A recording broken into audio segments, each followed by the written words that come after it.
Samantala, nagbigay naman ng reaksyon ng Malacanang kaugnay naman ng resulta ng survey ng SWS. Ayon kay PCOO Secretary Sunny Coloma, mas lalo pa itong nagbigay ng inspirasyon sa gobyerno para palakasin at epektibong ipatupad ang mga programa at proyekto tungo sa tuluyang pagbangon ng mga lugar na hinagupit ng bagyong Yolanda.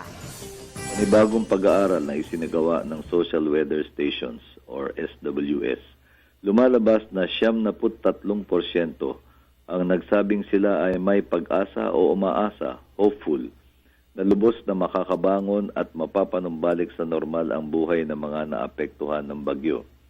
Sa bilang na ito, 62% na mula mismo sa mga hanay ng mga sinalanta ang nagpahayag na sila ay talagang umaasa o very helpful. Samantalang 28% naman ang nagsabing medyo umaasa, somewhat hopeful. 6% ang medyo hindi umaasa, somewhat not hopeful. At 4% naman ang talagang hindi umaasa, not hopeful at all.